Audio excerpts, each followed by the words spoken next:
تو آئیے ان دعووں کی تہ تک پہنچنے کی کوشش کرتے ہیں۔ اچھا، تو اس پوری ویڈیو کا جو مرکزی نقطہ ہے نا، وہ اس ایک جملے میں چھپا ہے۔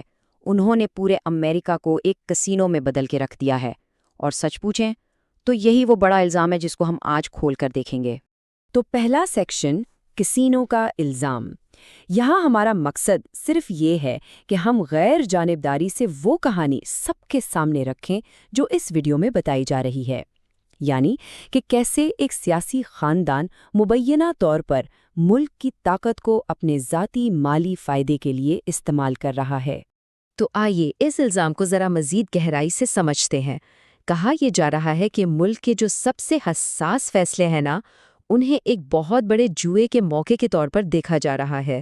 اور یہ معاملہ صرف سیاست تک محدود نہیں ہے، بلکہ دعویٰ تو یہ ہے کہ قومی سلامتی جیسے معاملات کو بھی فائنینشیل مارکیٹس میں سٹے بازی کے لیے استعمال کیا جا رہا ہے۔ اب آتے ہیں دعووں کے پہلے بڑے سیٹ کی طرف۔ یہاں بات ہو رہی ہے سچویشن روم کے رازوں کی، یعنی یہ الزام کہ کیسے خفیہ سرکاری معلومات کو استعمال کر کے اندرونی طور پر تجارت کی جا رہی ہے اور پیسہ بنایا جا رہا ہے۔ اچھا، تو یہ کام مبینہ طور پر ہوتا کیسے ہے؟ ویڈیو کے مطابق اس کے 4 سیدھے سادے سٹیپس ہیں۔ پہلے، سچویشن روم میں کوئی بہت ہی حساس فیصلہ ہوتا ہے۔ پھر وہ معلومات چپکے سے خاندان کے لوگوں تک پہنچا دی جاتی ہے۔ اس کے بعد پریڈکشن مارکیٹ پر ایک شرط لگائی جاتی ہے، یعنی ایک ایسی مارکیٹ جہاں آنے والے واقعات کے نتیجے پر پیسہ لگایا جاتا ہے۔ اور آخر میں جب وہ فیصلہ سب کے سامنے آتا ہے تو بھاری منافع کما لیا جاتا ہے۔ یہاں پر ویڈیو ایک بہت ہی خاص مثال دیتی ہے، صرف 70 منٹ کی۔ دعویٰ یہ ہے کہ ایران کے ایک لیڈر پر حملے کی خبر پبلک ہونے سے ٹھیک 70 منٹ پہلے لیک کر دی گئی تھی۔ یہ جو 70 منٹ کا فرق ہے نا، یہی اس پورے الزام کی بنیاد ہے۔ تو سوال یہ ہے کہ اس معلومات سے آخر پیسہ کیسے بنا؟ ویڈیو کا دعویٰ ہے کہ صرف اس ایک لیک سے لاکھوں ڈالرز کا منافع کمایا گیا، یعنی اندر کی خبر کو سیدھا سیدھا کیش میں بدل دیا گیا۔ چلیں اب کہانی میں آگے بڑھتے ہیں اور دعووں کے اگلے سیٹ کو دیکھتے ہیں۔ اب بات ہوگی بڑے پیمانے پر فائنینشیل مارکیٹس کی اور کیسے ایک وقفے یعنی پاز کے اعلان پر ٹریڈنگ کی گئی۔ یہاں ویڈیو ایک ٹیکٹیکل پاز کے اعلان کے ارد گرد ہونے والے واقعات کی ایک ٹائم لائن پیش کرتی ہے۔ اب یہ ٹیکٹیکل پاز کیا ہوتا ہے؟ عام طور پر اس کا مطلب ہوتا ہے کسی فوجی یا سیاسی ایکشن کو تھوڑی دیر کے لیے روک دینا۔ تو ہوتا کیا ہے؟ اعلان ہونے سے صرف 6 منٹ پہلے $192 ملین کے S&P سے جڑے اثاثے بیچ دیے جاتے ہیں۔ پھر ٹیکٹیکل پاز کا اعلان ہوتا ہے اور اعلان کے فوراً بعد $1.5 ارب یعنی $1.5 بلین کے فیوچر بانڈز خرید لیے جاتے ہیں۔ یہ جو پوری ترتیب ہے یہ اشارہ کرتی ہے کہ کسی کو پہلے سے خبر تھی۔ اور ان سودوں کا نتیجہ کیا نکلا؟ ویڈیو میں جو ڈیٹا دکھایا گیا ہے اس کے مطابق برینٹ کروڈ آئل کی قیمت $109 سے گر کر $96 پر آ گئی۔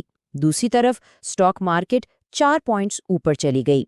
یہ نمبرز اس بات کو ثابت کرنے کے لیے استعمال کیے گئے ہیں کہ یہ ٹریڈز واقعی میں بہت منافع بخش تھیں۔ اچھا، تو اب ہم دیکھتے ہیں کہ ویڈیو بنانے والا ان الزامات کو مزید وزندار اور قابل یقین کیسے بناتا ہے۔ یہ حصہ ہے تضادات کا، یعنی 2 بالکل مختلف تصویریں دکھانے کا۔ اپنی بات میں وزن پیدا کرنے کے لیے اسپیکر حقیقی دنیا سے کچھ حوالے بھی دیتا ہے، جیسے کہ امریکی سینیٹر کرس مرفی کا ذکر اور جنگ اور دہشت گردی پر سٹے بازی روکنے کے لیے ایک مجوزہ قانون کا حوالہ۔ ایسا کرنے کا مقصد صاف ہے تاکہ یہ لگے کہ ان دعووں کی کوئی بنیاد ہے۔ یہاں پر ایک بہت دلچسپ اور واضح موازنہ کیا گیا ہے۔